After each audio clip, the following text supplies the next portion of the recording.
Hello friends, this is your friend back with a new fanfic. What if Naruto, the Immortal Hokage, found love in a harem with Hinata, Sakura, Temari, Shion, and Koyuki? If you enjoy this story, don't forget to like, share, and subscribe, and leave your thoughts in the comments. Now, let's begin. Chapter 1. In Konoha. The village of the Hidden Leaf had seen a lot of things happen in a very short span of time. It had weathered much and now it was standing all.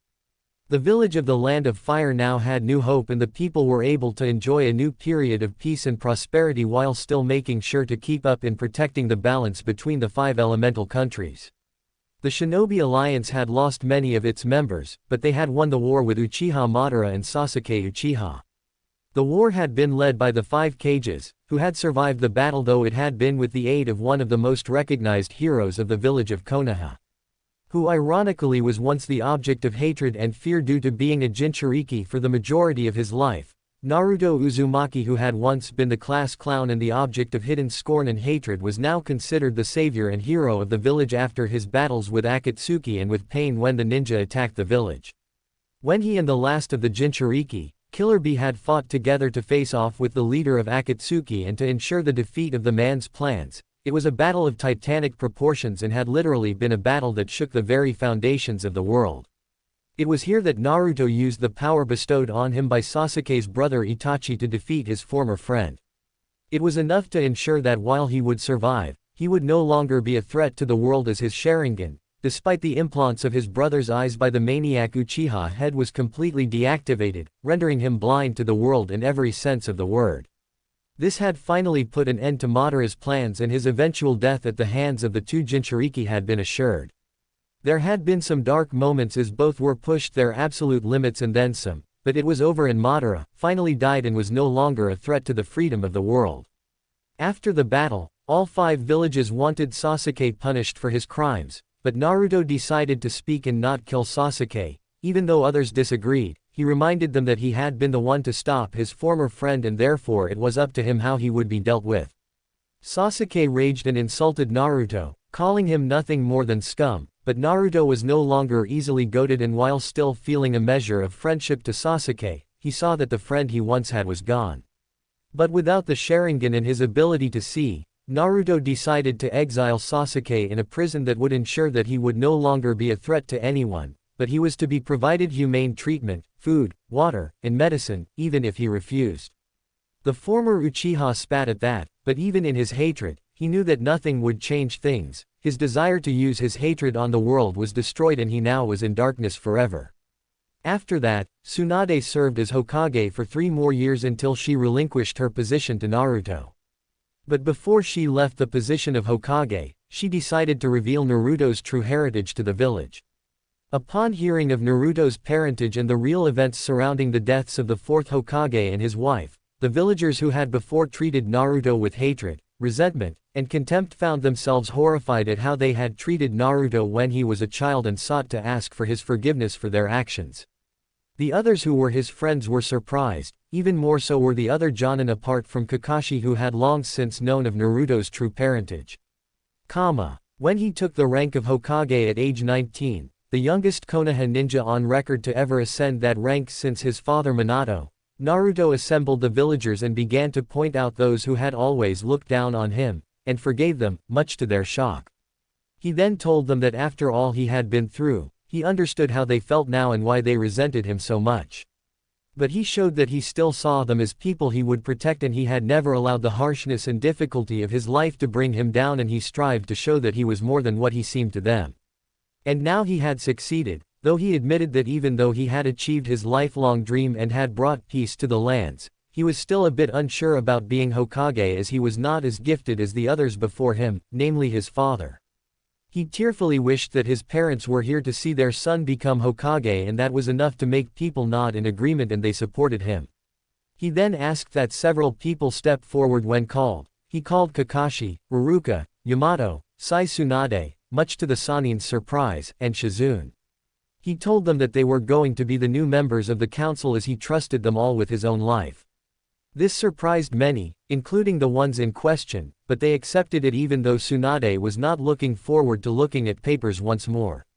Naruto however assured her that she was not going to be working alone this time around.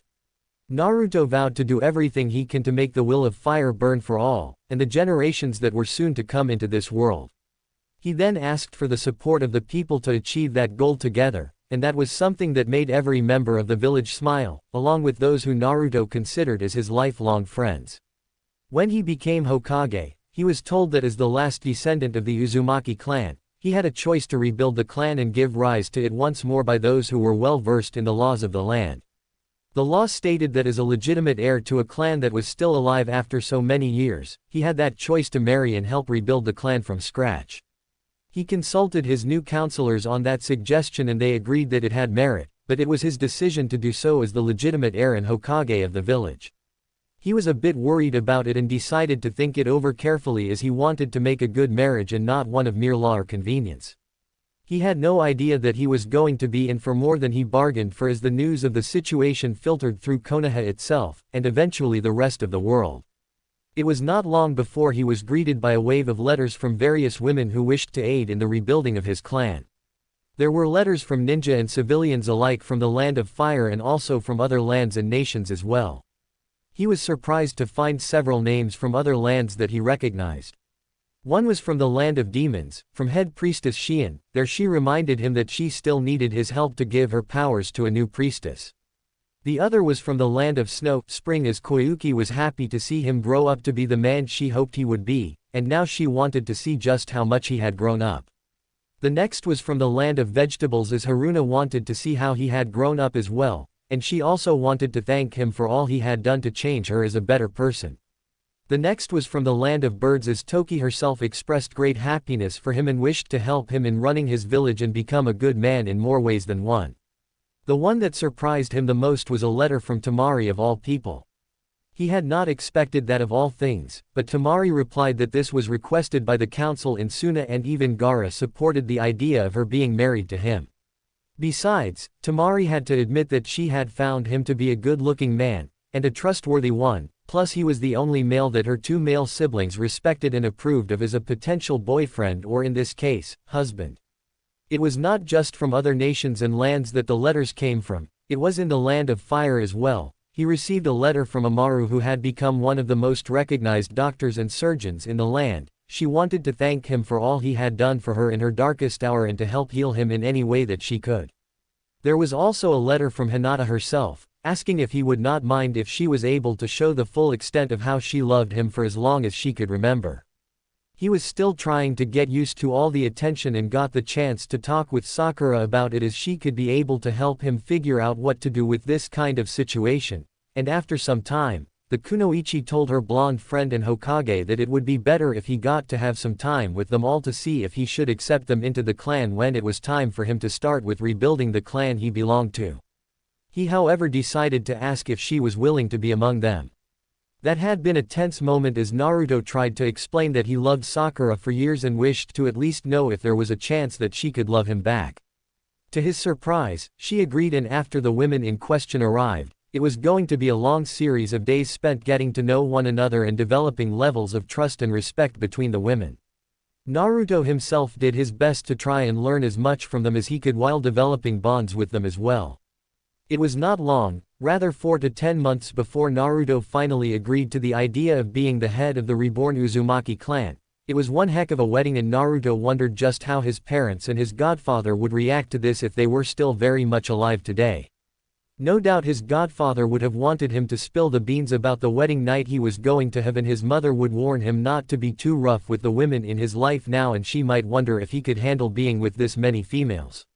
He didn't even want to guess how his father would have taken it as well, but he had no doubt his father would have been laughing a bit at his expense somewhat. But all that was in the past now. Naruto served as Hokage for over 40 years and rose to be recognized as a Hokage with few equal, rivaling his father and even the other Hokage before him. In his reign, it was the one where while there had been conflict between different ninja and civilian factions, there had been peace and prosperity as well as cooperation and unity in the land. Despite already reaching the age of 59, Naruto still retained his young healthy look and vitality, and unlike the Sannin Tsunade, there was no age and body manipulation involved as Naruto's Uzumaki heritage made itself known. As he was gifted by his clan with great levels of vitality and stamina, he was able to live for a much longer time than others and also have a level of health that was remarkable and give him energy and chakra that was beyond the norm, something that everyone was now aware of. However, the Kyuubi's now purified chakra added to that by giving him remarkable physical abilities and peak health as well as healing rates. This made him nigh immortal in some cases, though he was still liable to die of old age or very fatal wounds. All this made him carry the title of the Immortal Orange Hokage, something that was not going to fade away no matter what he said about it. Of course, for every benefit, there was a trade-off. Naruto had aged slower than the others in his family and his friends, so when they would pass on, he would still linger. This was something that was difficult on the blonde Sannin and Hokage for the many years that he reigned, though he always kept his mind sharp and lived life with every fiber of his being, so he had no regrets being in this life. His clan had grown, he had a large number of children and grandchildren, and was now one of the most recognized clans in the rebuilt village of Konoha, something that sent in a good measure of pride in the Hokage. And when the time came, he finally decided to pass on the title of Hokage to his one apprentice who had proven himself to be a great man and a great warrior of the village, and he knew that his apprentice's grandfather, father, and uncle would be proud.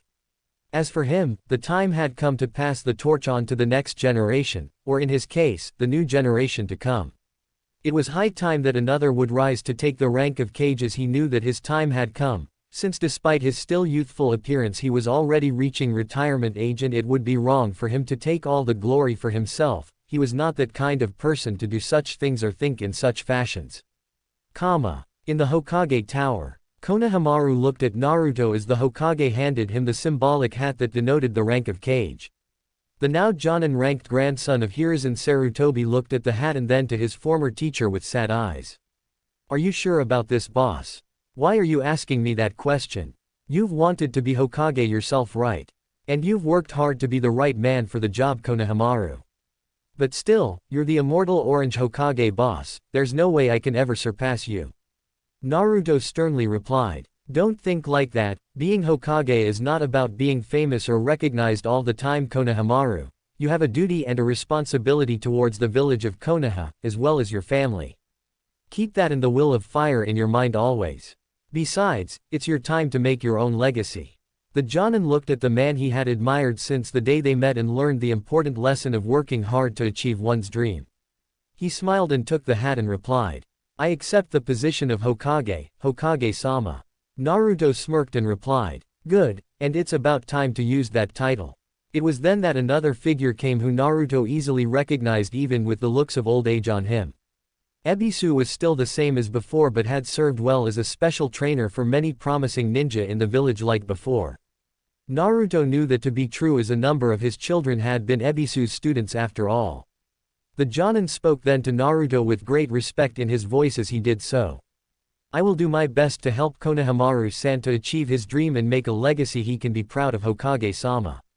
I have no doubt that you will.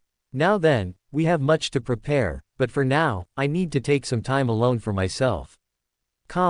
Naruto headed to the new Uzumaki estate. The place was deserted for today as his family had been very busy on their daily routines in the village as well as their duties abroad, and all of them were now bunking down for the night. He made his way to the graveyard there and looked at the gravestones. He felt some sadness as he looked at them all. They had the names of the women he had been married to as they had now passed on into the afterlife. This was one of the reasons why he had some desire to pass on the mantle of leadership. He was hardly a coward, but he wanted to take some time for himself. He had done so much and he had so many memories that he wanted to take a break from them all, just for a bit. As he looked at each gravestone, he gently recalled all of the memories he had with the women he had fallen in love with and married. He looked at Sakura's gravestone, Temari's gravestone, and then Hinata's, then Amaru's, Shion's own gravestone, Koyuki's, Toki's, and Haruna's. As he looked at them he touched each stone gently, running his hands on their names and remembering all the good times and bad times, as well as the pleasurable times. Each woman brought a facet of happiness in his life and it was something that he was going to remember well and keep close to him at all times. Raising his children had been a good thing for him and them as well, and while there were ups and downs in those times, he would never trade those moments for all the Ryo in the world. Many of his children would up as ninjas of great skill, though others took the role of daimyo, and priests as well as doctors. This made the Uzumaki clan become famous once more, and in some ways, some considered them to be almost as capable as the famed Senju clan of the past, though they were also gifted in their sealing jutsu, as Naruto inherited from his mother's sealed records and those of his father's. He inherited his father's signature kunai and had a pair of swords specially made for him by Koyuki's order, and had a coat similar to his old one made as well. And he had no doubt that his clan's new generation was going to make their marks in their world soon. He wished them all the best for what they were going to do in the future. He did so by passing the toad summoning contract to his eldest son Minato, who was his firstborn son with Sakura, and also to Ryu, who was his firstborn son with Hinata. He had no doubt that both his eldest sons, who he would also make as the new dual clan heads of their family, would be good leaders. It was then that he felt something stir in the wind, and he quickly turned and drew out a kunai and found himself facing someone who he didn't recognize, as there were shadows hiding his or her appearance from sight. "Who are you?" "So, you are the Immortal Orange Hokage, the head of the newly rebuilt Uzumaki clan." Naruto's eyes narrowed as he looked at the being and replied once more. "I don't know who you are, but unless you start talking, I am going to assume you are a threat, and I am going to deal with you right now." The figure chuckled and replied, "Now that is hardly the way to speak to one of your own, young man, though I have to admit, you so resemble your mother in nature and attitude I should not be surprised." Naruto's anger stopped cold as he looked at the figure. It was then that he noted some sort of glow around the figure, who then revealed himself, or rather herself. The figure was of a woman who seemed to have a regal bearing and wore an elaborate but battle-ready kimono and had to seal tags on her hair. She was beautiful and carried herself with a regal and powerful bearing as well. She also radiated the aura of a ninja like him, though hers was far different, yet familiar at the very same time.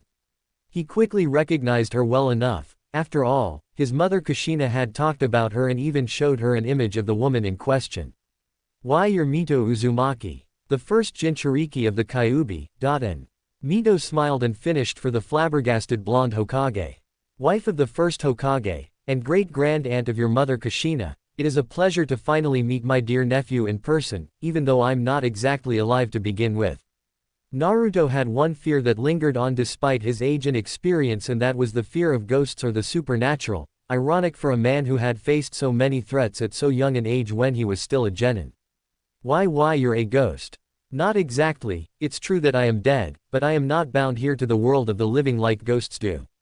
I came here to speak to you in person." "About what?" "About your desire to stand down as Hokage, or rather the feeling you have in you for some time.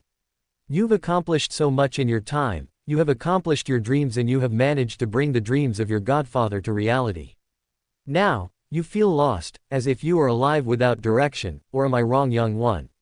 Naruto remained silent and then replied, "Yeah, I've accomplished my dream of being Hokage, brought the dream of peace of the pervy sage, and even have such a family now. But I do feel kind of empty. It's not bad, but it is there still."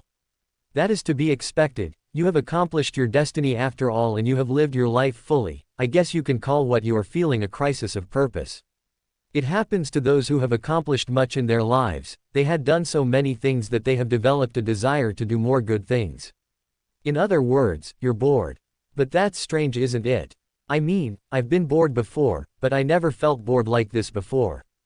"True, but it is there nonetheless. You craved challenges all your life, Naruto. You strived to succeed in everything to reach your dreams. But now that you've done it all and you've accomplished them, you feel as if there is nothing left for you. Normally this would not be a problem, but I believe that you feel this way since there are no longer reasons for you to grow stronger, and with the fact that you are still young due to the clan's vitality and stamina and the Kyuubi's now purified chakra in you." Naruto nodded at that, as Mito did make sense. With no more threats to push him to his limits, and his accomplishment of his dreams, there was some level of emptiness in him. It was not that he regretted anything and everything that he had done in his life. He would never change what he had done even if he had the chance to do so, but still, the emptiness he felt was there, adding the fact that he was something of an immortal due to his clan's gifts of vitality and stamina. Time seemed to move so slowly to him, that made him feel as if he was not going to grow up anymore. Mito then smiled. "However, I have something of a proposal. Your destiny here in this world, your duty here is over, and you have so much potential left to use. So how about aiding another would-be hero to save his own world from the flames of war and tyranny? Naruto was confused by that and made that fairly obvious to Mito. What do you mean by that? The kunoichi smiled and turned as another figure appeared. Unlike his great aunt, this one ghost was dressed quite differently. He wore robes that were red and had black lining. He had arm bands made of some blue fabric. He had a long beard of white as well as white hair and had some sort of crown there on his head. His face was showing a good deal of old age and had glowing blue-white eyes, further telling the blonde shinobi that this spirit was not to be trifled with when enraged. Naruto then spoke to the new arrival. "And you are?" "I am Avatar Roku, formerly of the Fire Nation. I have some things to discuss with you." Naruto Namikaze Uzumaki. After a 2-hour discussion between the head of the Uzumaki clan and the two spirits, Naruto sat down and looked at both Roku and Mito and spoke seriously. "So let me see if I get this all right. There's another world where there are the 4 groups of benders that Avatar Roku is part of. The first is the Water Tribes, the Air Nomads, the Earth Kingdom, and the Fire Nation. And for the past generations, there is one being known as the Avatar who can command the 4 elements to keep the peace between the 4 and maintain the balance of the world." The two nodded as Naruto continued summarizing everything he learned thus far. But then the Fire Nation started a war of conquest to control the world and defeat all the other benders.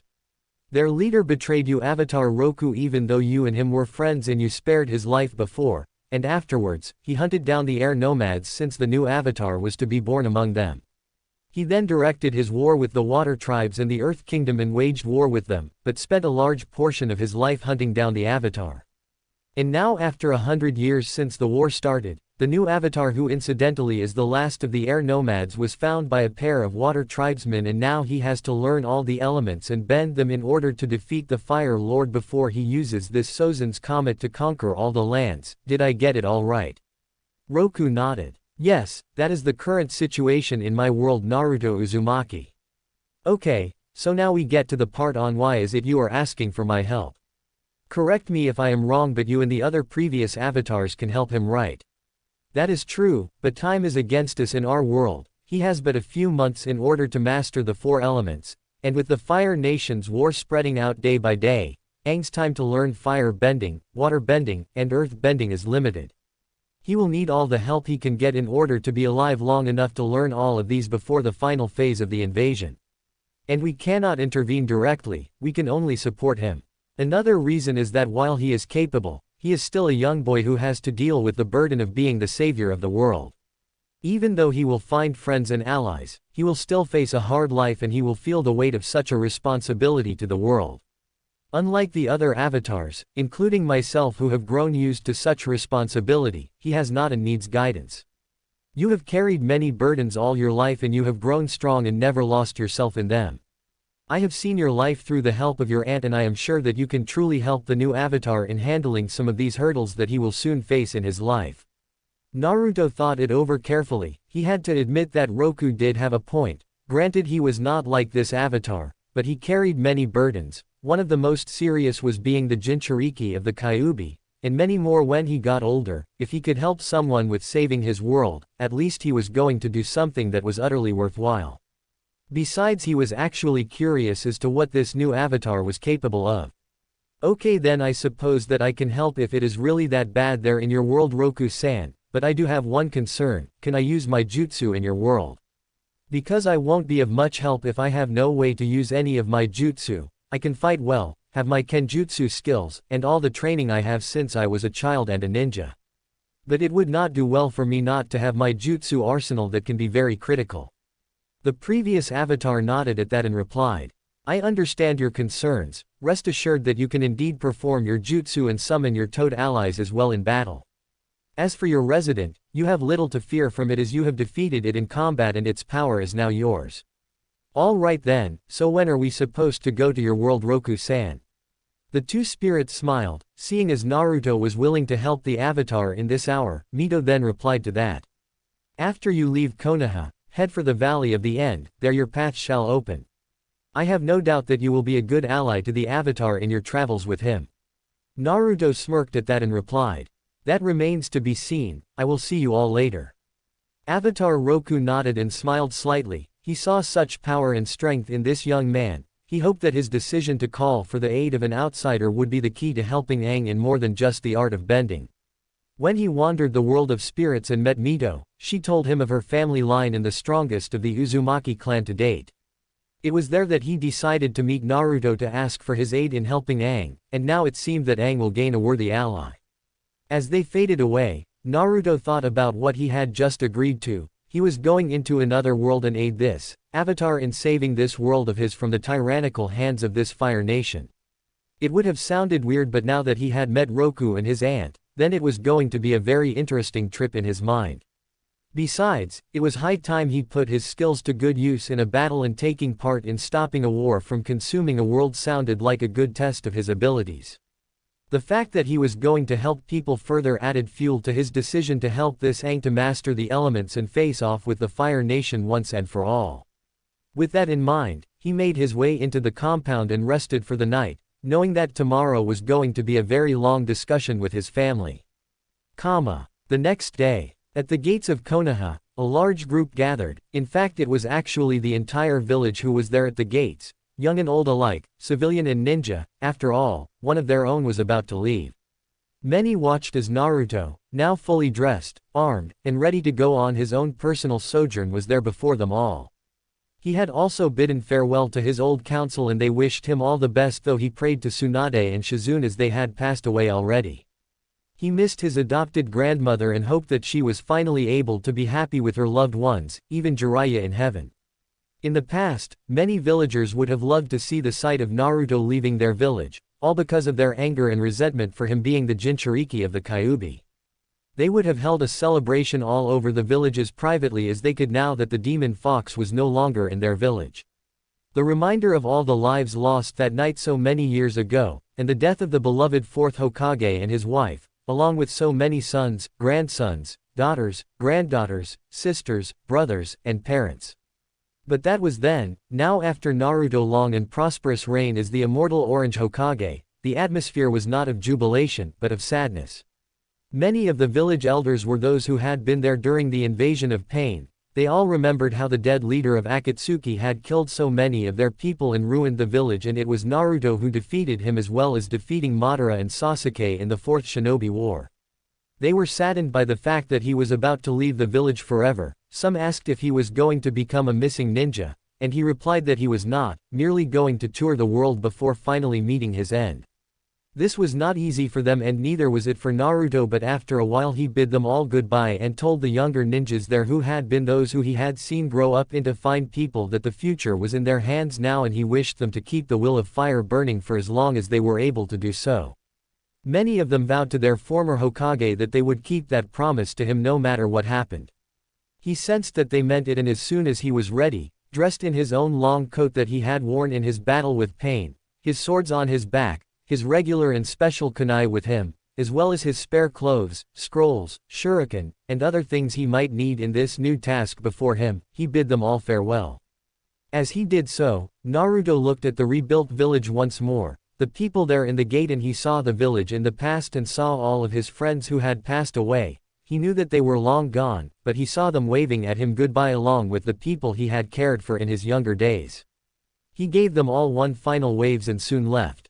He traveled to the rest of the lands that he felt that he could visit with the time given to him, namely the village of Suna, then the village where Amaru once lived, then the land of snow, spring, the land of vegetables, the land of demons, and the land of birds. Each place he visited in many occasions, and all held good memories for him, and he vowed never to forget the things he had done in each of these locations. Once he was done, he made his way to the Valley of the End. The place had been changed by the battle between him and Sasuke all those years ago, and he still remembered just what had happened in the valley so long ago. He looked at the statue of Madara and glared darkly at the man it represented, knowing full well what the man had done to so many people, all for his own desires to rule the world and what it cost to stop him and destroy his plans for good. He then looked at the damage that happened in the valley and then directed his attention to one spot. The very same place where he and Sasuke used both Rasengan and Chidori on one another. As he stood there in that single spot, memories came back and he sighed at them, knowing full well where they were going to lead. "I see you've made it, Naruto." Naruto turned. There was Mito smiling at him gently. She still had the same aura and power, but he could see why she was loved by the villagers of her time.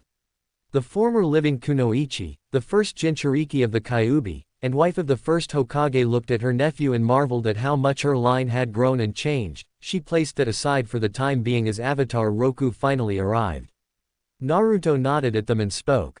I am ready to go and help Aang, but I do have ask, how exactly am I going to recognize him anyway? I don't exactly have any idea on what he looks like. Avatar Roku replied to that. He wears the traditional robes of the airbenders, which is orange and light yellow. It is easy to recognize him now that you what he wears. He also has several arrow tattoos on his body to show his status as an airbender master, and he carried a glider staff as well.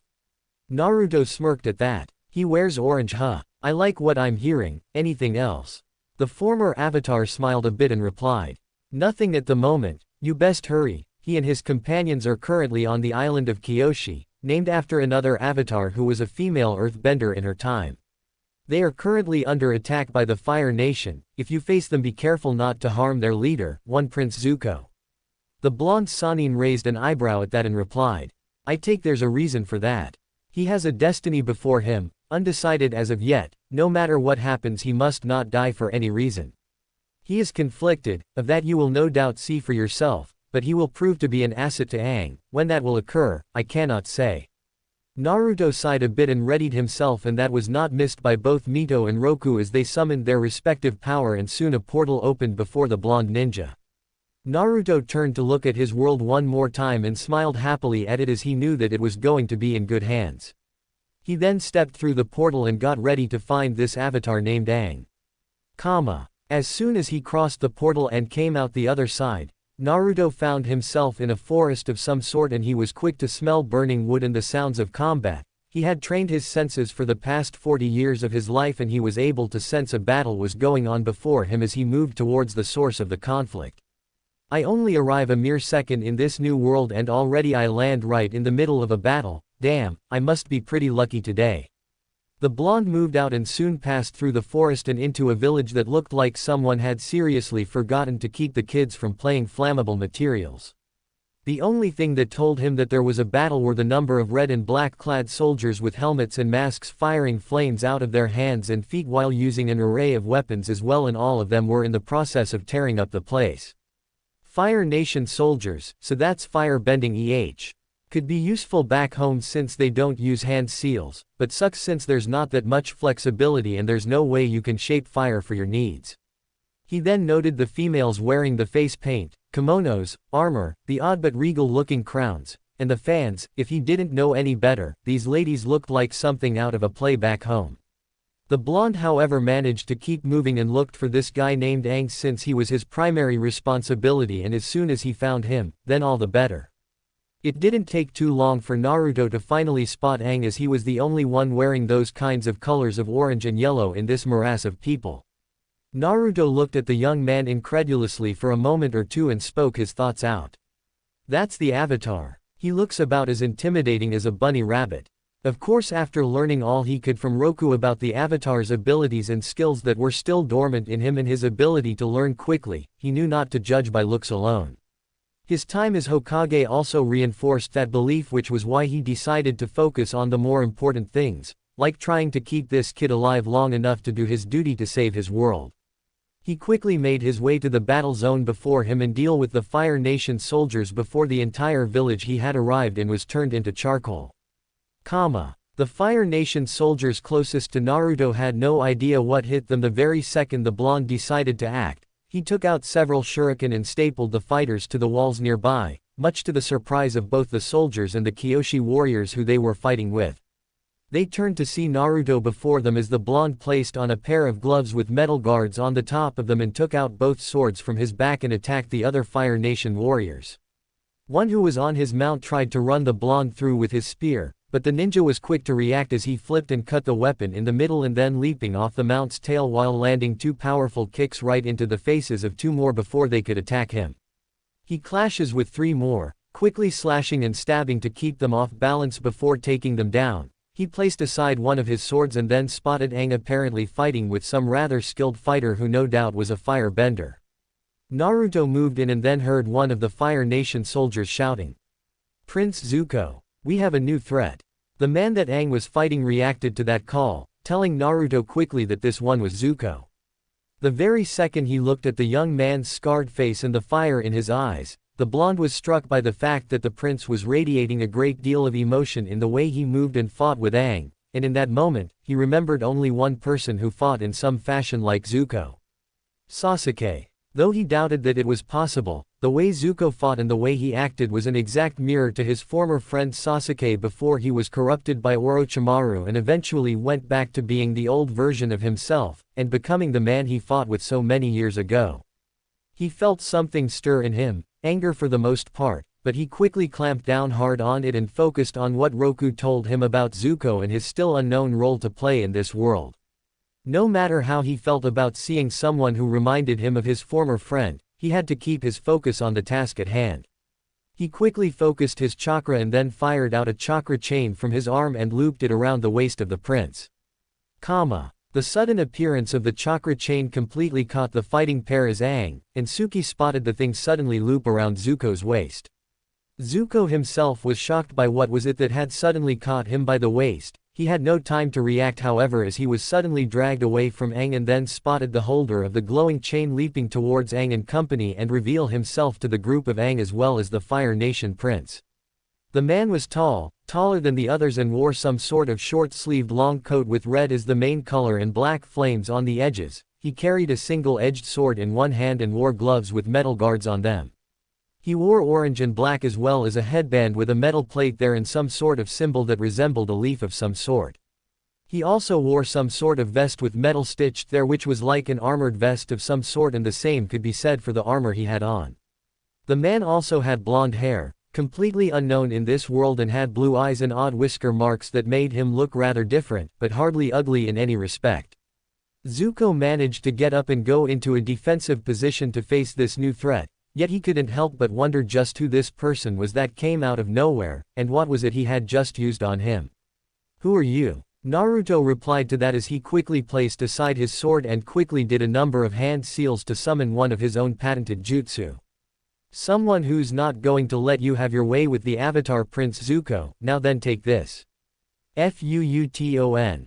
Bakuretsu Nami." A massive sphere of air suddenly appeared and exploded like a wave in front of Naruto, unleashing massive winds that sent Zuko flying backwards into a nearby storage shed.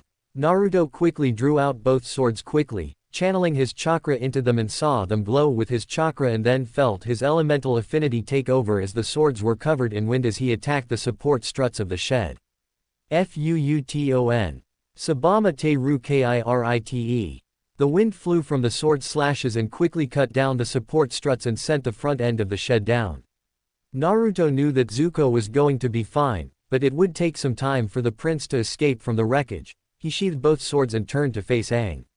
But before he could do so, one of the women placed her war fans next to his face in a posture that signified that she was going to attack if he tried anything that would be seen as a hostile act. "Hey, is that really necessary?" "Depends, who are you and how did you get here?" Naruto shook his head and replied. "Look, normally I wouldn't mind a conversation, but we're in the middle of a village under attack and I have to keep the Avatar here from prematurely heading off to the spirit world since one of his previous selves asked me to." Aang was surprised by that and looked at the man. There was no doubt that this guy was not from any place that he knew of. Golden colored was nigh unheard of anywhere as far as he knew. What confused the Avatar more was the fact that he had used air to fight Zuko, but he had neither the clothing style nor the tattoos of an airbender like him, and no airbender used air in that fashion, let alone create glowing chains of energy and carry swords no less. But then he recalled that the man mentioned being asked to keep him alive by one of his previous selves. Suki looked at the man who seemed to be concerned with Aang for some reason, and though he had the ability to use air, he certainly didn't bend like Aang did. It was then that Katara showed up and spoke. "Aang, we've got to leave. If we leave then Zuko and his soldiers might." Katara saw Naruto and then noted the flame patterns on his coat and got into a defensive water-bending stance and spoke. "Aang, Suki, get away from him." Aang then stepped in and stopped Katara from using her water-bending skills on the new arrival. "Wait Katara, stop. It's all right, he's not with the Fire Nation, he's an airbender like me." Katara gasped at that and spoke out. "He's an airbender." Naruto got exasperated and spoke out.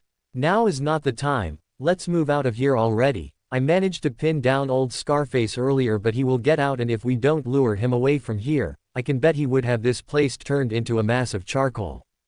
Katara recovered her train of thought and nodded. He's right, Aang, if we stay here any longer, Zuko and his soldiers will torch this entire village to find us. If we leave, then they will follow us and leave the villagers of Kyoshi Island alone. Aang then replied, I know, but all this was my fault. If I hadn't guided us here just to have fun for a while, then no one here in Kyoshi would have been targets of the Fire Nation at all. I have to do something to make amends for what I did. Naruto noted that at least the kid got his heart in the right place and had his act straight, though he had to remind himself that neither he nor Aang were exactly young to boot. The guy was supposed to be 12 by last count, but was around 112 years old, and while he looked in his mid to late 20s, he was already pushing 60. He then replied to that in a serious tone. Listen, Aang, you won't be able to do anything unless you are alive to do it. Get some distance and make your move once you have a chance to think clearly. Suki then replied, he's right, Aang, you have to get out quickly while my warriors and me buy you time to make your move. You can't do much here if you get yourself killed. Later. Aang and the others were now currently leaving Kyoshi Island after the Avatar managed to use the massive unagi to take out the flames made by Zuko's soldiers earlier. It had been a risky gamble and had thankfully paid off with the salvation of the people of Kyoshi Island. Sokka had managed to get a kiss from Suki earlier when he joined up with them. Like Katara, he drew his boomerang after seeing Naruto but was stopped by Aang as well. As soon as they were out of the area and Katara tried to help Aang deal with what he still saw as his fault, Naruto replied that blaming himself for what happened was not going to solve anything. What he should do now was save the people there and make the most of it. That led to the unagi riding incident, and that had raised Aang's status in Naruto's eyes. This was proven true as soon as Aang got back and was hugged happily by Katara as the blonde shinobi spoke to the young avatar. You've got some serious guts to ride that creature, Aang. You've just won yourself some brownie points on my scorecard. I can see why Avatar Roku wanted me to keep any eye on you until you master the 4 elements as the new avatar. Sokka looked at the blonde male before him and replied, you want to tell us who you are first? Golden Head. Golden Head, huh? That's an odd name to call me, you skirt and face paint wearing dude. What's with the idea of wearing Kyoshi warrior garb? I thought you were a water tribe member or something. I was just trying to make up for looking down on them the first time I met them, namely Suki. Naruto grinned at that and replied, really? I take it that kiss I saw you two share was her way of accepting your apology, huh? Sokka gasped and looked at Naruto with disbelief in his eyes. You saw that? Yeah, you're pretty lucky that you got a kiss instead of a slap there. I can wager a guess she's got the hots for you too. Shame she didn't want to join us in this trip. I saw her fight earlier before I dealt with Scarface earlier. She's got some killer moves. Sokka was about to reply in agreement when he stopped and glared at Naruto. Don't get any ideas about Suki. Naruto grinned at that and replied, relax, I think she's got eyes only for you, and I'm not the kind of guy who gets between two lovebirds. I'm not that crazy right now. So I can bet you guys have some questions for me. Aang nodded and spoke. I do. How did you use air against Zuko like that? It's called a elemental jutsu. It allows me to use my elemental affinity chakra as a form of attack when I need it, as well as defense, though I guess that unlike you Avatar, I don't bend the elements. Sokka looked at Naruto in confusion. Hold it, I thought Aang was the last of the air nomads. How can you bend air? Katara shook her head at that point and spoke. He's not an airbender, Sokka. Airbenders don't dress like him, nor do they carry weapons like that, nor do they have golden hair, blue eyes, and whisker marks, not to mention he's got none of the tattoos that Aang has. Good point. Naruto shook his head at that and replied. Would you two please not talk like I'm not here? Edo have ears, you know. If you want to know who I am, then ask me. The three were a bit embarrassed by that and Aang decided to speak first. Sorry, so, what is your name? The name's Naruto, Naruto Namikaze Uzumaki. I am a former Hokage of Konoha, a Sannin, and one of the Jinchuriki. Sokka then asked, what does Hokage mean anyway? It's a title given to the strongest ninja of the village. Before you react, I want to make it clear that I am not from the Fire Nation and I am no firebender. The title of Hokage translates to fire shadow since my village is in the land of fire. Sokka and Katara tensed up at that, and it was only when Aang spoke that they calmed down a bit. I think he's right, guys. He didn't use any fire bending when he fought with Zuko earlier, and I know that no person in the Fire Nation wears clothes like he does. The fact that there is no person in the Fire Nation who had blue eyes and gold hair kind of adds weight to what he said, that he's no firebender. So what does Sannin mean? Sannin means sage ninja or ninja sage. It's a title given to ninja who are at the level of Kage. I inherited the title after the previous holder, who was my teacher and godfather, died in combat. It's a sore subject that I don't plan on sharing yet, okay? Katara and Sokka nodded and backed down a bit. They knew the feeling of losing people one cared about, more so in Katara's case. Aang also felt the same way as well, having lost all of the people he knew when they came to the Air Nomad Temple, only to find all of the nomads dead and gone. He then spoke to Naruto once more, hoping to get more answers. I wanted to ask this last one, how do you know Avatar Roku? Naruto grinned and replied, that is going to be a very long story. I hope you guys don't mind, and once it's over, try not to be shocked about what you learned about where I come from, what I can do, and who I really am. In the ship. Who was he? Zuko paced back and forth, trying to ponder the mystery of that new arrival who had just used some form of air bending that he had not heard about. Iroh drank his tea gently and replied to his nephew. Calm yourself, Prince Zuko, this new arrival is a mystery indeed, since from what you have described I have my doubts that he is an air bender, as there are no longer any of them around with the exception of the Avatar. But he was able to use air, uncle. Only air benders can do that. But he does not fight like one, Zuko, you saw it yourself. No airbender dresses in such a fashion, nor has golden hair and blue eyes, nor do they lack the tattoos, and even more telling, is the fact that no airbender carries swords or uses airbending as a full-scale offensive style. While they are quite capable of using airbending aggressively, only a rare few of the air nomads do so. And no airbender in recorded history can use chains of energy as of yet. Zuko nodded as he knew that his uncle was right. There was no way that man who had attacked him was an airbender, but how could he use air like that if he was not one? What were those hand gestures he used before? He stopped and looked at his uncle and spoke. What am I going to do, uncle? I have no intention on giving up on capturing the Avatar so I can go home, but how do I deal with his new companion? Slowly, Zuko, remember, to avoid burning your tongue when drinking hot tea, you must drink the tea slowly so you are able to adapt to the heat as well as the taste. The same can be said for this new person. Zuko pondered those words and decided to take some time to think. This new person was an unknown factor that he had to think of carefully. To be continued. Author's notes. Here's another result of too much coffee and having the chance to get into an anime watching binge. Now I know that there have been many stories where the universe of Naruto and the universe of Avatar have been crossover, but this is my version, so I have final say on the matter on how this might develop. Now you might be wondering why is it I am using the same prologue, at least a good portion of it from Vandred the Fox, right? The answer is that when I came up with the Vandred the Fox idea, I had originally wanted to make this story as something of a challenge story, and it was not with Vandred. I was going to write the prologue as the basis of the idea and then have a poll where I will pick the top 10 best universes to crossover with my idea of Naruto after he has done his part in his universe and is sent into another. When I made it, I felt the urge to do a Vandred idea first, and well, you know the results of that decision. So this is more attuned to the original idea of the Immortal Orange Hokage that I cooked up a few months before, though in this case, we have it hosted in the Avatar world. This story basically takes place when Aang, Katara, and Sokka leave the South Pole to travel and save the world by helping Aang become the Avatar he is meant to be. In this case, Naruto is going to be more of a support player since I have no intention of removing Aang, because it would not be Avatar without him in it.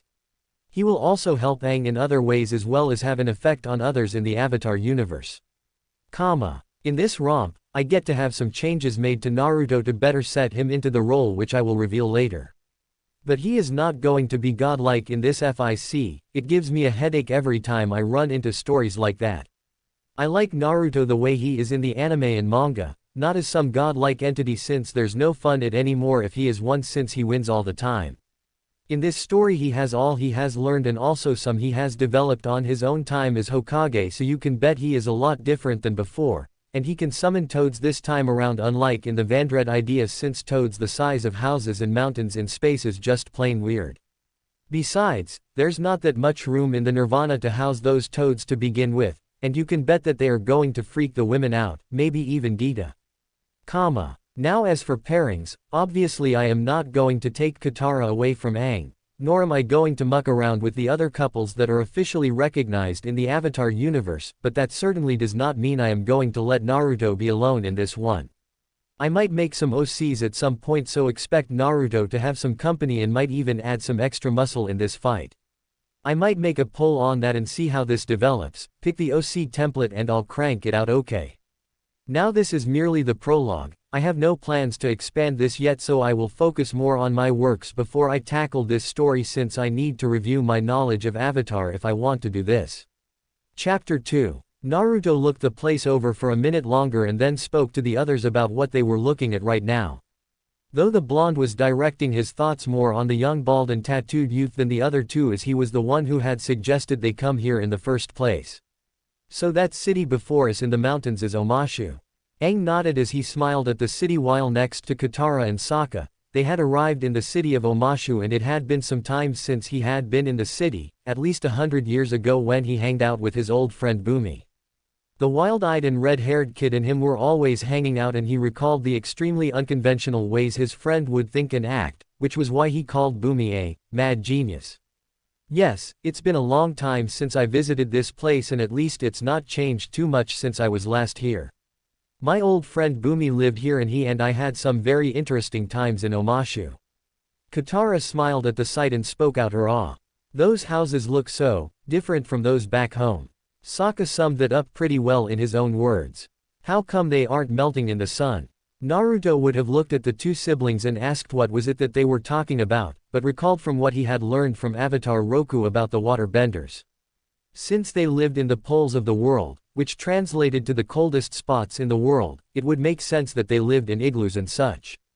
Naruto had a hard time picturing that had he not gone to the poles himself on more than one instance back in his world. This was due to some renegade ninja forces causing some manner of trouble for Koyuki's home, and she had her hands full with matters pertaining to rebuilding to dedicating her forces. That was why he and a team were dispatched to deal with them. And that was why he had winter clothing in that mission like before, though a lot thicker as well. As they got ready to enter the city with Aang in the lead of them, as it was still a bit of a distance between them and the city gates, Sokka decided to have a chat with Aang while Naruto was apparently busy getting some sort of book from a pouch of his. Aang, are you really sure we can trust him? Aang was confused for a bit and directed his attention to where Sokka was looking and saw Naruto as he was now writing something in that book of his. I do. You might want to explain to me why. I mean, he's not exactly from around here and I still get the feeling he's hiding something from us. Aang had to admit that Sokka did have a point as he recalled the conversation they had before with Naruto once they were clear of Kyoshi Island. Flashback. As they flew over the sea and heading for a safer location, the blonde began to explain some of the things that would at the very least explain his presence.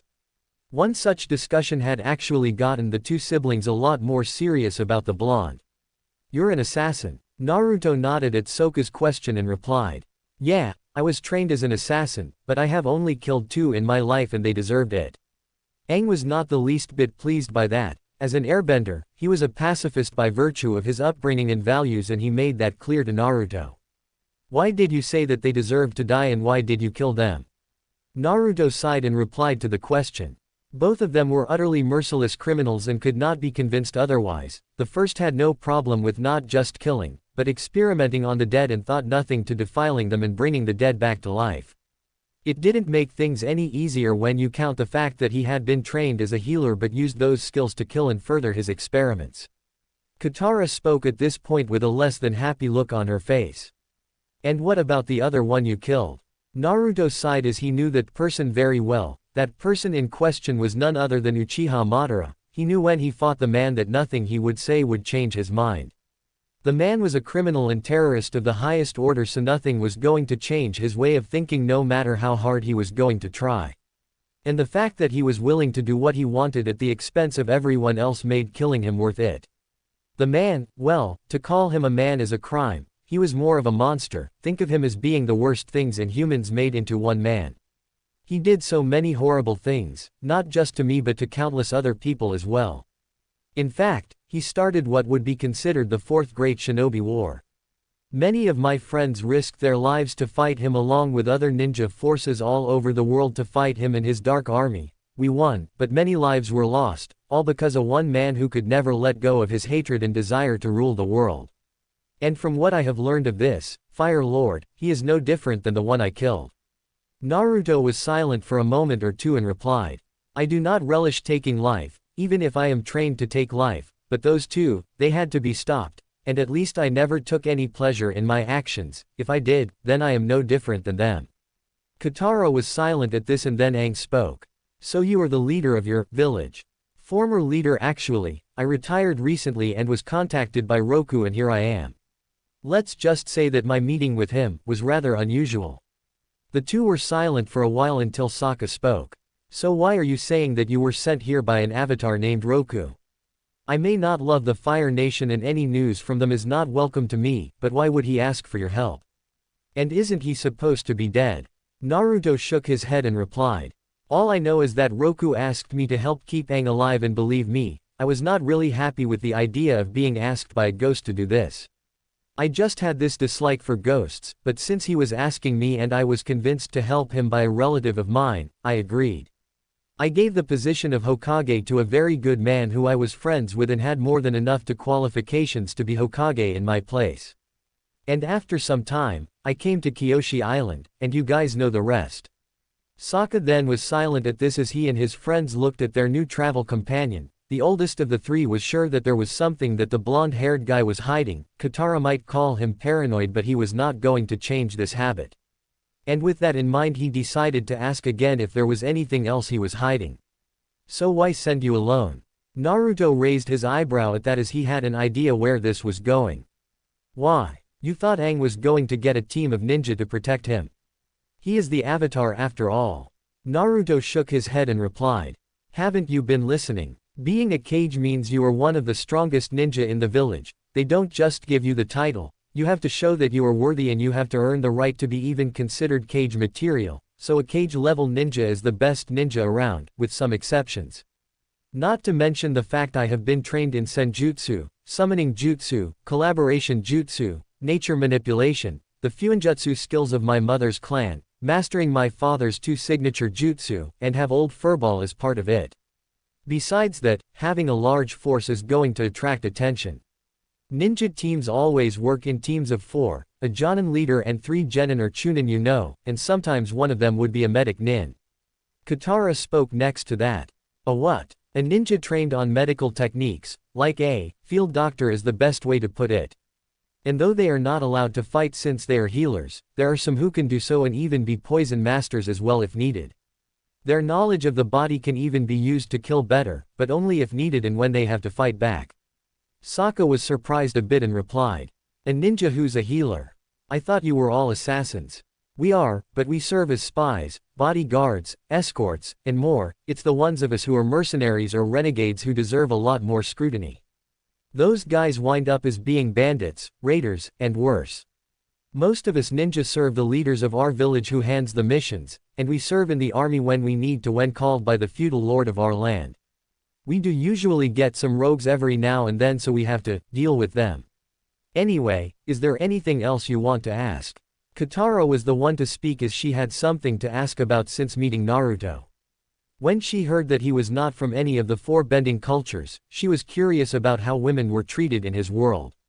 Katara knew that to some it would be weird, even more so for those of her people the water tribes, but she had always disliked the views of gender and having someone outside of all 4 cultures of bending sounded interesting to her. What about the women where you come from? What do you mean by that, Katara-san? Are men the only ones who can become ninja? Naruto raised an eyebrow at that and smiled a bit as he replied. No way, there is no such thing as gender lines when it concerns ninja. Both men and women in my homeland are allowed to train to become ninja. We call female ninja as kunoichi, and I have to say that some of the kunoichi are more dangerous than the men. Heck, before I took the role of Hokage, that title was held by Tsunade Senju, She was one of the original Sannin and considered as one of the strongest kunoichi in the world and one of the best healers. There were few sicknesses and wounds she could not cure, nor any poison she could eventually create an antidote for. And considering your potential skills, Katara-san, you would make a very skilled ninja yourself. Katara raised an eyebrow at that, though she smiled at the fact that there were no gender lines where Naruto came from. That was something that she would have enjoyed if given the chance, if she had been able to go there herself. End of flashback. Aang nodded at that and replied, I can understand where you are coming from with that Sokka, but I still get the feeling we can trust him. How's that? The young airbender was silent for a moment and grinned a bit sheepishly. I just do. I can't really explain why I do trust him despite what he might be hiding something from us. He does not send a bad feeling through me right now. Katara nodded at that and replied, I have to agree with Aang on this one, Sokka. Besides, he must be hiding those things for a good reason. Sokka sighed and replied, fine, I guess if you two trust him, then there's no reason for me to speak of it for now, but don't expect me to turn my back on him just yet. I still don't trust Golden Boy. That was when Naruto was right behind him and spoke in a deep voice. I can hear you very clearly, Sokka. You think my ears are just for show. Sokka jumped at that and turned around while quickly drawing his boomerang and club in the readiness to fight purely on reflex. He saw Naruto grinning at him and was shocked at how easily the blonde had managed to sneak up on him. How the heck did you do that? Naruto snickered and replied, I'm a ninja, remember. I can be very sneaky when I need to be. Anyway, I think I need to change clothes. Wearing my long coat is going to attract attention, so if you will excuse me. Naruto then moved away to a nearby pile of rocks and opened up a scroll that he had with him. Although he loved wearing his more traditional garb, he knew that he needed to blend in every now and then. That was why he had a change of clothes with him every time he felt that a mission required him to be out of uniform and away from prying eyes. The clothes included a simple gray long-sleeved shirt, a Chunin vest of his personal make with armor in it which was made from high-quality thick leather and specially made sheets of thin but strong metal. He had this made in his years after getting to the rank of Jonin, as he was not one of the Anbu and thus did not have to wear the standard gear. He included a pair of gray cloth-covered forearm guards with the same materials underneath. And he changed his pants from black to orange to white as well. This coupled with a pair of leg guards in the same color as his new clothes, and he was complete, though he did not ditch his forehead guard. He then joined the others and looked to see Aang, Sokka, and Katara looking at him. He got that look a lot from the others back in Konoha when he changed clothing every now and then. Aang was naturally commenting on that. Why'd you change clothes, Naruto? Wearing red and black as well as orange might draw attention, and if the Earth Kingdom, as you said, is at war with the Fire Nation, then seeing me in red and black might attract attention, namely the hostile kind of attention, right? Katara nodded at that as well and replied, he has a point, since we all know the Fire Nation soldiers use those colors a lot. The only thing we need to worry about now is how to hide Aang. Sokka replied to that, is that really needed? You'll never know, there might be real trouble and we don't want that force of Fire Nation soldiers finding us, do we? So how exactly are we going to disguise Aang?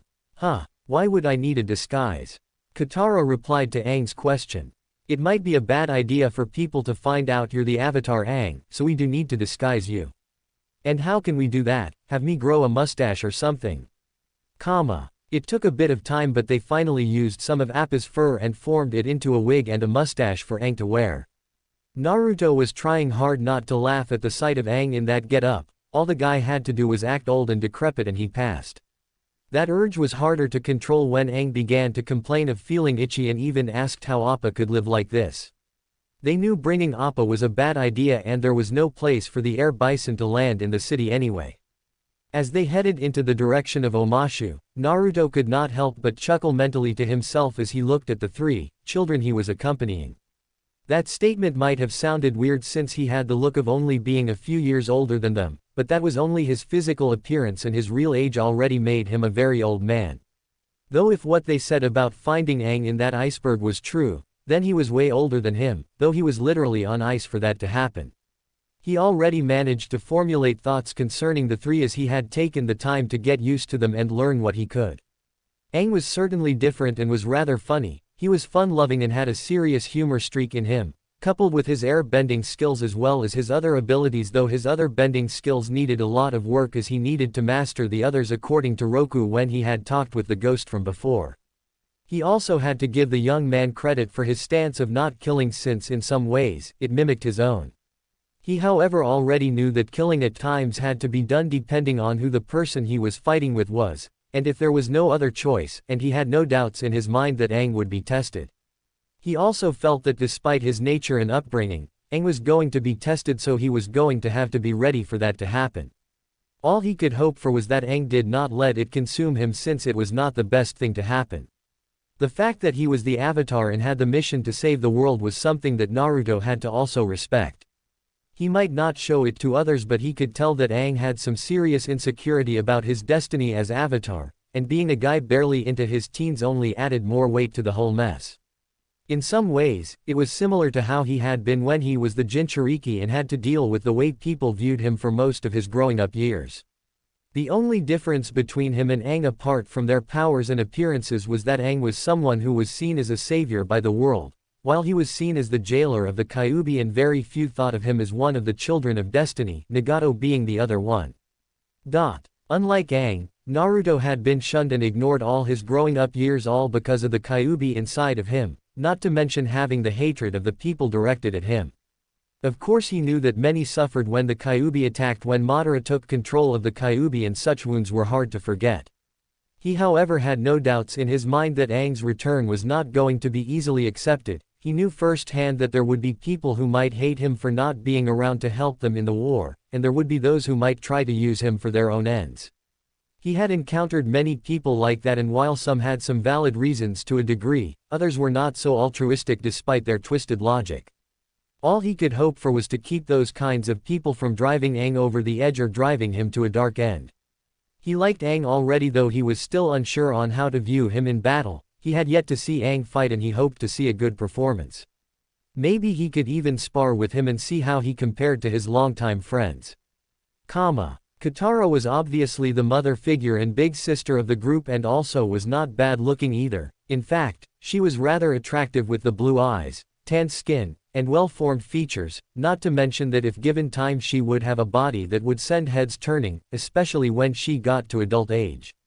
She might be way too young for a guy of his real age, but he had no doubt that had he met her when he was still in his teens, he would have looked a lot more at her, and no doubt getting socked for it by Sakura the very second his former teammate and deceased wife saw him looking at Katara, and he knew she would not be alone either.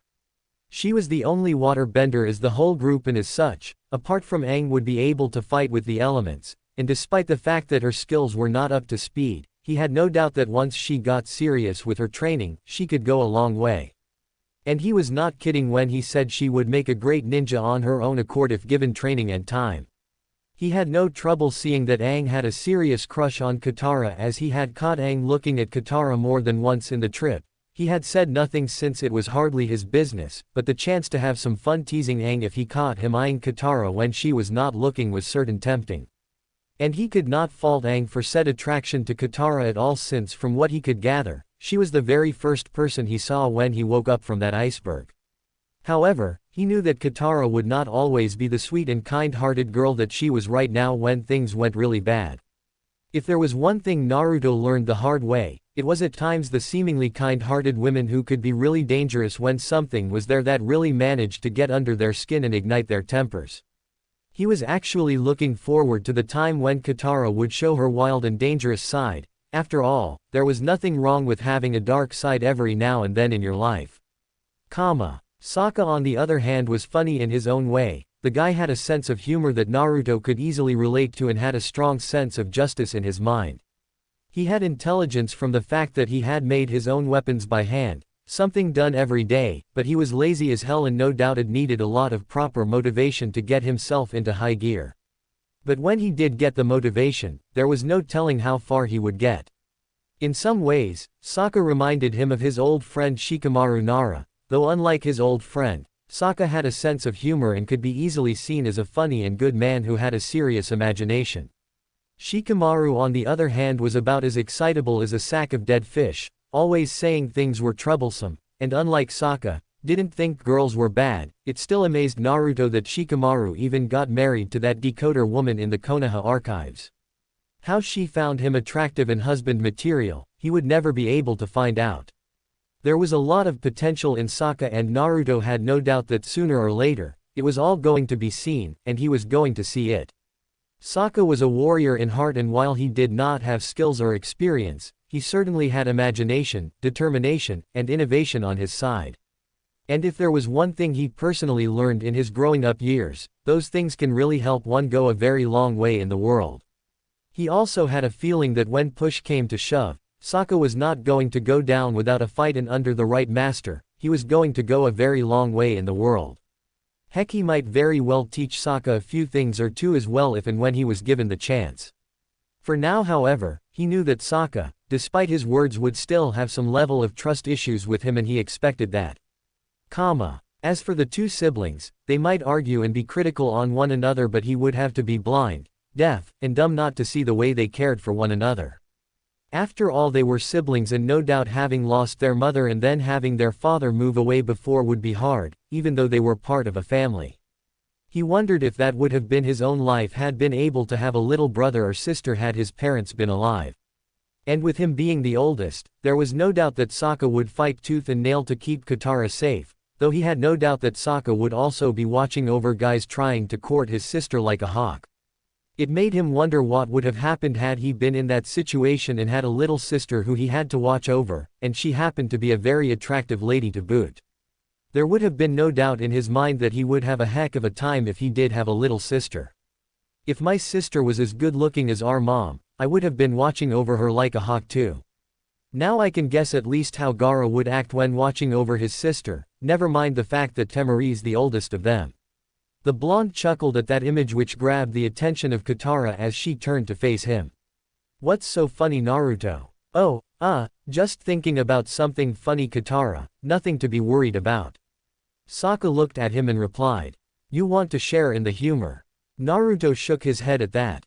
"Not today, Sokka. Anyway, how is Aang holding up?"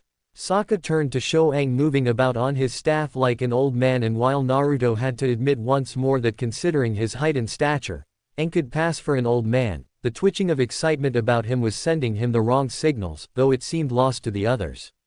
He was still not sure about this place, as the only area that came close to Omashu in his mind would have to be Kumogakure due to the fact that it was in the mountains, though the clouds were a bit much. "He seems to be enjoying himself already." Aang turned and replied to that. "Omashu is one of the friendliest cities I know." Katara and Sokka smiled while Naruto merely looked on, his danger senses already on high alert. This city might be a friendly place to Aang, but he was not going to be lazy in keeping himself ready for anything. And while Aang might find the city friendly, he had no doubt that Aang's memory of the city was not going to be the same as he had been on ice for 100 years. That train of thought was proven to be true when they spotted a cabbage peddler getting the third degree by the guards. And when they got closer to see just what was going on before them, it was not long before Naruto had a comment to send to Aang as they watched the guards. "If this is how friendly they are here in Omashu, Aang, I'd hate to see how they are when they get angry." Aang said nothing as he too was confused as to why the guards were acting like this. They were not like this when he was last here. In fact, he did not recognize any of them as well. It was only when Hugh recalled that it had been 100 years since he had been to the city, and with that in mind, things must have changed. He only hoped that not everything had changed too much when he had last been here. They soon witnessed the guards earthbend the man's cabbage cart away and sent it into the ravine, stating that they were not going to let him peddle rotten cabbages like those in the city of Omashu. Naturally, the merchant was very upset and shouted out in despair at the sight of his only source of income get sent into the ground. "My cabbages." Naruto couldn't help but feel some level of sympathy for the man, though he knew that had he been his younger self, then he would have had a bit of pleasure in him, since before he fulfilled his promise to his mother Kushina to eat more healthy food, he had a loathing for many vegetables and was not the least bit keen on trying even a single one of them. As they moved on, it was not long before the four of them were now being. "Hold it right there, who are you and what brings you all here to the city of Omashu?" Naruto said nothing as he observed what was going to be the actions of Aang and the others, though he was sure that sooner or later he was going to be the one who was going to be next in the line of questioning from the guards. Aang was quick to move even when one of the guards used earth bending to move a boulder over Aang's head and began to berate the guard before him in an old man's voice. Sokka and Katara were worried by that while Naruto merely raised an eyebrow and tried not to snicker. Soon enough, Aang was able to sway the guards and come up with the weirdest name Naruto had heard in a long time. What sort of name is that? However the name sounded, it seemed that it, coupled with Aang's act, was enough to convince the guards that Aang was telling the truth. And sure enough, one of the guards spoke to him. "And who are you, stranger? I've never seen anyone who looks in any possible way like you before in these parts of the Earth Kingdom." Naruto was quick to reply to that. "My name is Tatsuki Hayashi." Aang was quick on the uptake and spoke next to the guards as well. "He's the son of a very old friend of mine and he came in the pleas of his grandfather, who is old like me, young man, so I suggest that you don't bother him and let him pass as well." "All right, but make sure that you all are not going to wander about. We have a lot of things to do here in Omashu, move along." As they moved, they were quick to tense up when one of the guards suddenly stopped Sokka and held him by the shoulder. Naruto was worried by this and was ready to move if the situation called for action on his part, but what the guard said to Sokka next was enough to stop that idea. "You're a young and strong man, show some respect for our elders and carry your grandfather's bag." Aang replied to that being a good idea and tossed Sokka his bag, and Naruto could not help himself as he tried not to laugh at Sokka. It seemed that Katara found that to be funny as well, and Aang seemed to find it funny as well, judging by the gleam in his eyes. Naruto could not help but feel like shaking his head at the way they had just outwitted the Earth Kingdom guards, but that was placed out of his mind when he saw the gates of Omashu open. The gates turned out to be 3 massive slabs of stone that were at least 1.5 feet thick. That impressed him, and the sight that came in front of him added further weight to the whole sight as he and the others walked in. Unaware that the guard had just spotted Momo's ears pop out of Aang's wig, much to the confusion of the Earth Kingdom guard who wondered if being out in the sun too long had somehow affected his vision. Once they were on, Aang explained just how the whole mail system of Omashu worked in detail, and Naruto had to admit that it was rather innovative. But when he saw a smile on Aang's face, he had a feeling that Aang and his friend Bumi, whoever that was, used this delivery system for more than just sending messages here and there. And when Aang explained what he had in mind, the blonde felt that he was right on the money. Naruto had a bad feeling about this idea. Sure, it looked fun and he had no truly paralyzing fear of heights, but now that he thought about it, the idea of riding down through a series of tunnels and stations in a cart of stone was not his way of having fun with the fact that something could go wrong.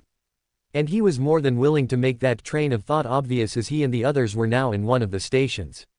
How the heck they had managed to get in here without getting the attention of the guards escaped him somewhat, but he had no doubt the very second they tried this idea, they were in for it. "Not to sound like I'm trying to spoil your fun, Aang, but are you sure that this is a good idea?" Aang nodded, and Naruto resisted the urge to slap himself at the goofy way Aang was grinning as his way of answering his question, which did little to alleviate his mind. Now he understood just how Iruka and all those other Konoha ninja felt whenever he was doing their pranks, and they were trying their best to stop him before he did something really bad. "It is, once we're done here with one ride, we'll go to the North Pole. Usually I don't mind pulling pranks, a trait I got from my mother and all, but riding down a cart of stone and either pissing off a whole city for wrecking their mail system, or slamming hard and becoming a smear on the city walls, houses, and whatnot is not my idea of either a prank or fun." Katara then replied to that as they climbed up higher and higher. "It's going to be all right, Naruto, this might actually be fun." Katara smiled at that, and Aang seemed pleased by the sight of the Water Tribe girl smiling. That served to further reinforce Naruto's thoughts that Aang had the hots for Katara.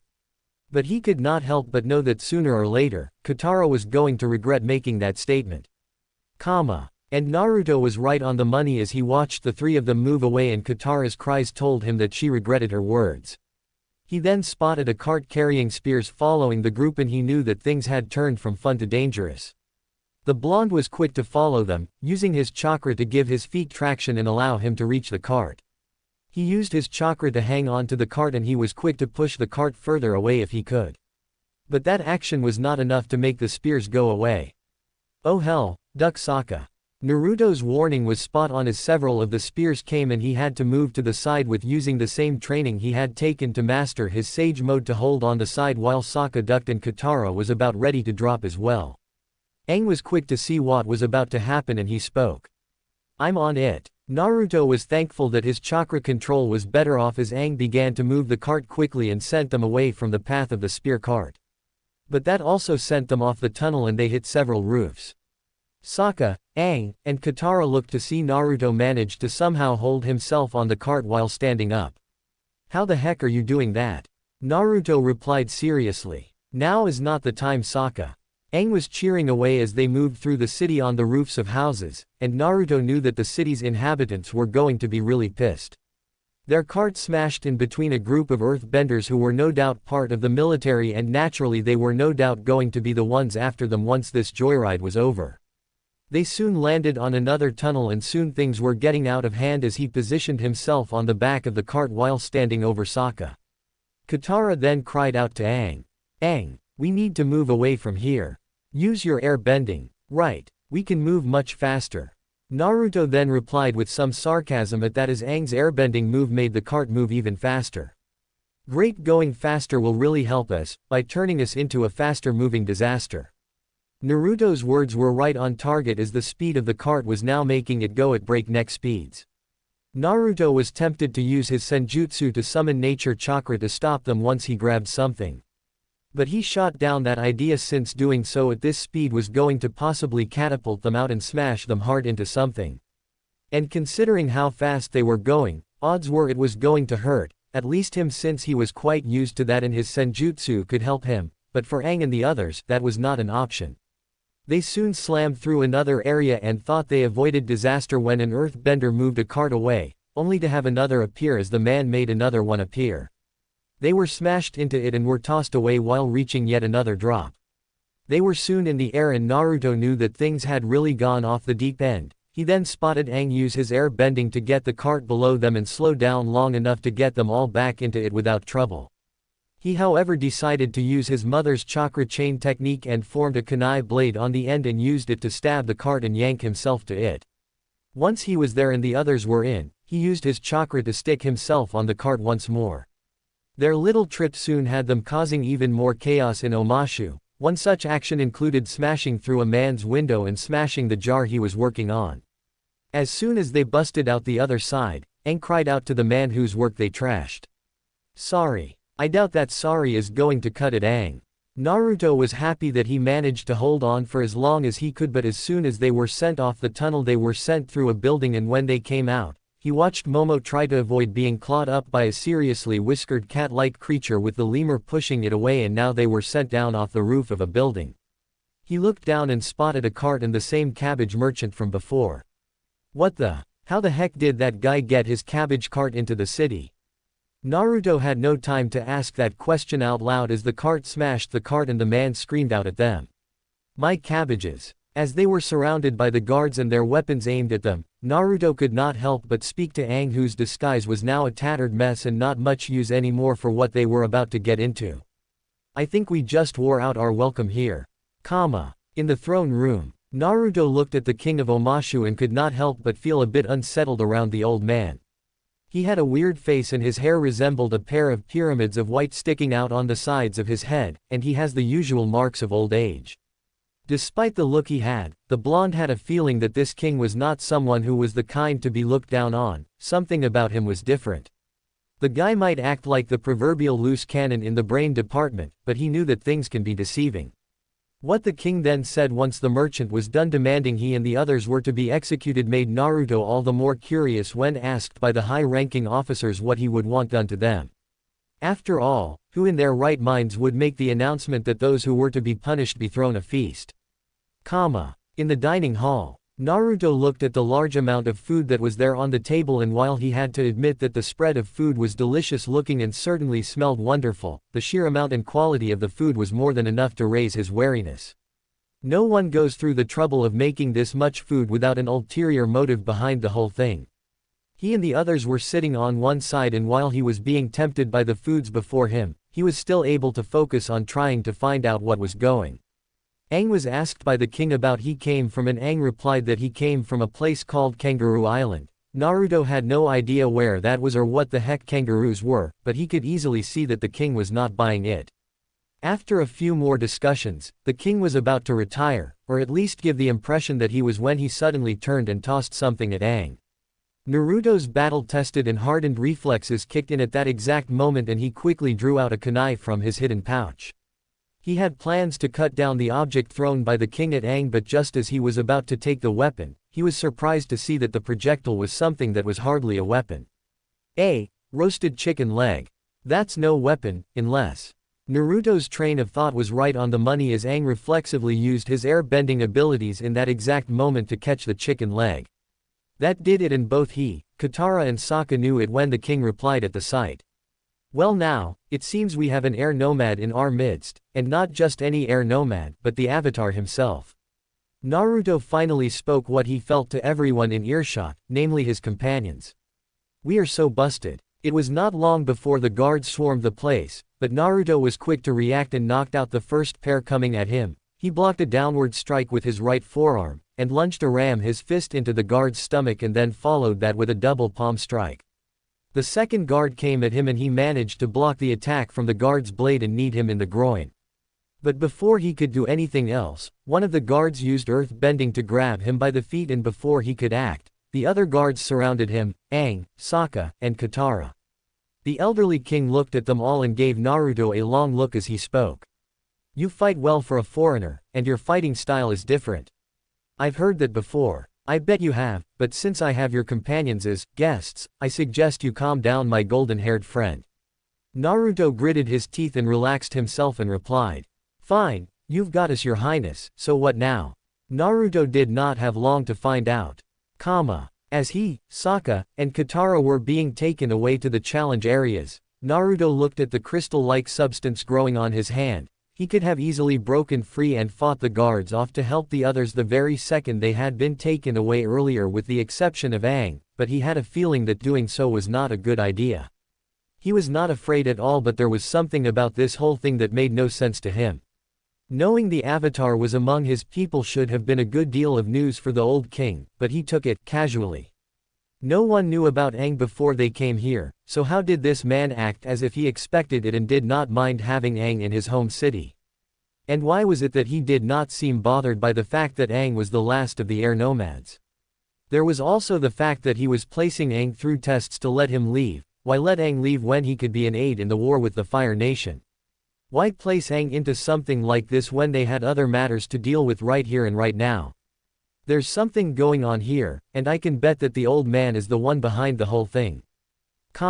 Naruto found out that he was right. Apparently the king of Omashu had been preparing a series of tests for someone, and despite how odd it sounded, these tests were meant entirely for Aang. This made him even more curious as to what was going on. The tests that Bumi had lined up were actually somewhat similar to some of the training he had taken when he was still in the academy. One such test had Aang in a large underground cavern where the king had his lunchbox key under a waterfall that was roaring over a stalactite.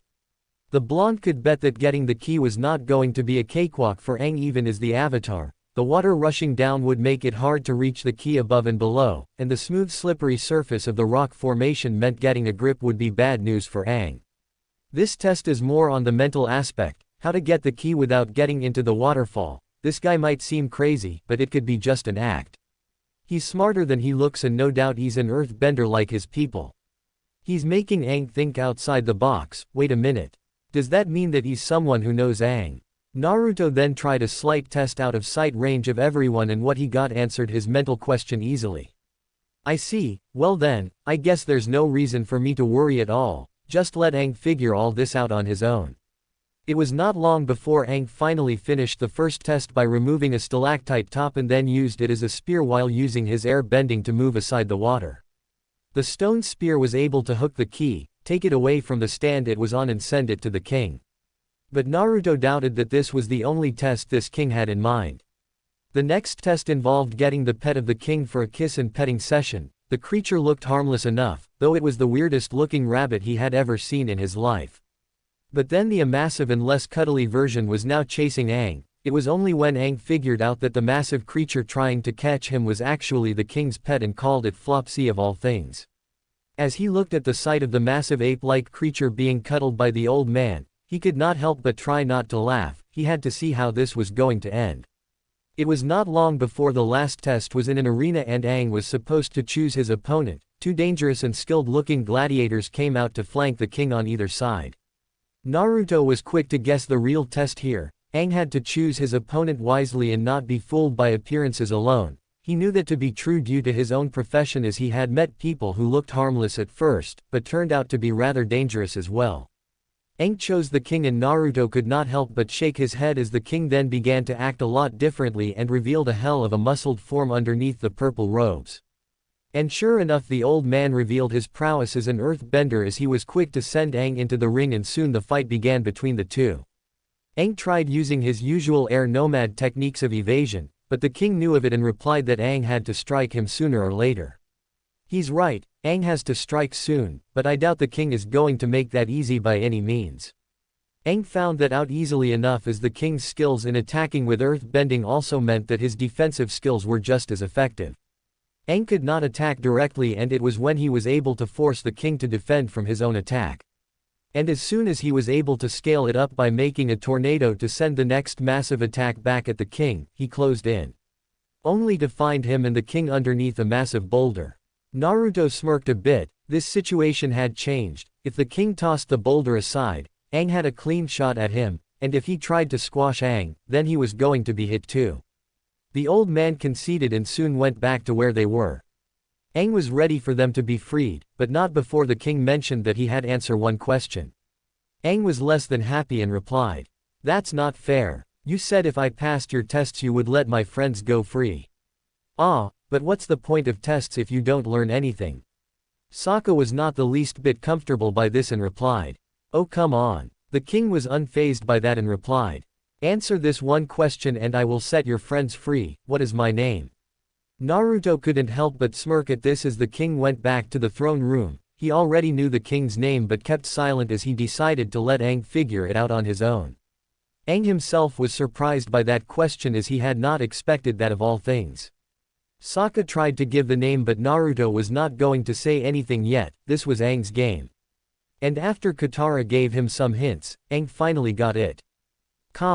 The group was now back in the throne room and the king was wearing the very same robes as before. Aang faced him while he, Sokka, and Katara were still having the crystals around him. It was here that Aang then spoke to the king at this moment. "I answered your question the same way I solved your tests, like you said a long time ago that I had to open my mind to the possibilities." The king began to laugh happily at it as Aang also smiled as he and the others looked on. "Bumi, you're a mad genius." The two friends hugged and Bumi commented on Aang not changing a bit, and after freeing him, Sokka, and Katara from the crystals, Bumi revealed that the crystals were actually rock candy. The two siblings commented on the discovery of the king as Bumi, Aang's old friend, and after that, Bumi told Aang what he had to do in order to help save the world, master the four elements, and deal with Fire Lord Ozai, and when he did, Bumi hoped that he would think like a mad genius. In stating that he was in good company with his friends and Momo as well as he was going to need their help in what was to come. Naruto then spoke to Aang as he decided to reveal his own secret. "You know, I figured out that he was Bumi before you began to figure out how to beat his tests, Aang. You could have too if you had seen the signs and looked at the clues." That got the attention of Aang and the others. They had only figured out that the crazy king was Bumi himself, yet Naruto had figured it out long before Aang did. Bumi looked at Naruto with a curious eye and spoke. "So how did it take for you to figure out that I was Aang's old friend Bumi before Aang did?" Naruto then answered that question. "The very second you allowed us to have a feast, you acted normally enough at first to those who were not paying attention as a mad king. But I know for a fact that no one does those things if they did not have an ulterior motive, and I noticed that you did not seem curious about Aang's origins due to his clothes and tattoos that are only seen on airbenders. And when you revealed that he was the Avatar, you then gave me another clue. You reacted very casually when you revealed Aang's true origins as an air nomad and the Avatar, unlike your officials who I have no doubt thought that the nomads were all dead and the Avatar was gone, and instead of being awed by meeting the Avatar, You acted like it was like meeting an old acquaintance after so long. That meant that you knew of Aang and his life as an air nomad and met him as well in the past as only Katara and Sokka knew that he was the Avatar since they met him only a few weeks before. And the tests were another clue since those were made to make Aang think in a different manner than he normally would to solve them. I recalled what Aang mentioned about you when you both were young, so it made sense that it was you all along. But the most telling clue I got was when I secretly scrapped my tongue on the crystals without anyone looking. I found out they were rock candy in that instant, so I knew that you had no intention of harming me, Sokka, and Katara. You made it sound like Genomite was a lot more dangerous than it actually was to make Aang act seriously in these tests, or am I wrong? Bumi began to smile and then laughed again while Aang was impressed along with Sokka and Katara. As soon as he was done, the aged friend of Aang spoke to him. You have an excellent ally in your golden-haired friend Aang. You should heed advice from him should he give it. At any rate, heed what I have said to you about what you have to do. I will, Bumi, and now I have a challenge for you. As he, Katara, and Sokka watched Aang and his old friend Bumi do the very same thing they had enjoyed in their younger years. Only this time, they were together again, though Bumi was the physically oldest of the pair, and with him on the tram, there was no doubt that they were not going to get into too much trouble this time around. He shook his head at the sounds of both Aang and Bumi crying out in happiness at being able to do this after so long. Naruto had to admit that it looked kind of fun as well, but he passed, and so did Sokka and Katara as well, and he could not help but laugh at the sight before him. I have to admit that the whole thing looks fun, but only when I am looking at it a fair distance away. Katara and Sokka nodded as Aang and Bumi continued on their wild ride through the city's mailing system. Naruto had no doubt that there would soon be more to come, and with that in mind, he decided to look out into the sun and the sky, enjoying the sight for all that it was worth. That is until they heard a crash and a certain merchant cried out, "My cabbages!" Naruto could not help but look on in confusion as he heard that. Again, how the heck did he get a new cart and new cabbages? To be continued. Author's notes. Sorry for the delay, had a lot of things to deal with in real life and reading new stories and exploring new ideas for stories.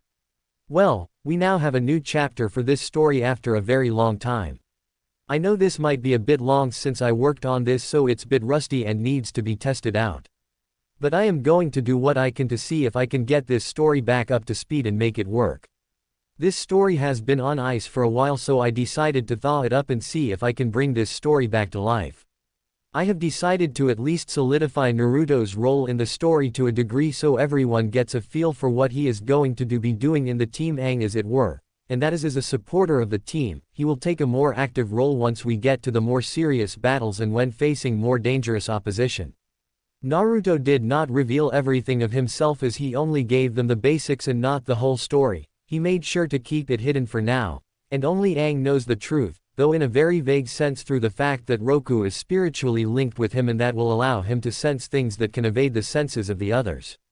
On the next chapter, once I get this cranking again, we are going to have a bit more bonding time and Naruto gets a lot more familiar with the world he is in. Don't expect him to be flirting with Katara, as he knows that Aang and Sokka would not like it.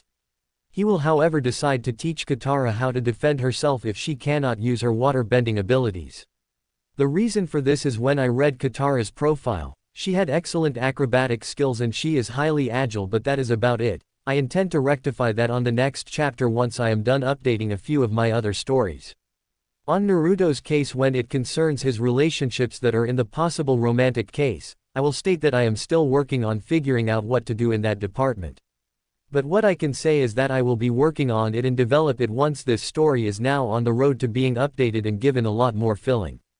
The female OCs I have in mind for Naruto to meet later on in the stories don't always have to be romantic, and I have my plans for them as well as their backstories. This way I will make sure that everything is squared away before they finally meet the blonde in question. On the case of what I am updating next, I will be updating Naruto Dragon Ascendant to answer the question on who was it that Naruto and the others had brought into Konoha. I still have a hard time understanding why everyone thought it was Link from Legend of Zelda. All because he carries an ocarina, everyone thinks that the person is Link, which makes little to no sense to me. This is not a crossover with Legend of Zelda, since if it was, then I would have made it so from the very beginning of the story. With that out of the way, I hope to update this soon, and along with that, I have some plans to finally update my Fallout New Vegas story as well. I have been meaning to do that for a while now and it would be a good chance to do so. Though I might decide to hold it off for a while since I have to work on some things on the various categories, so I might not update that story in question, so don't get your hopes up. Before I do these things however, I will be doing a few things such as beta reading for a few fellow writers and making a request for one of the said writers.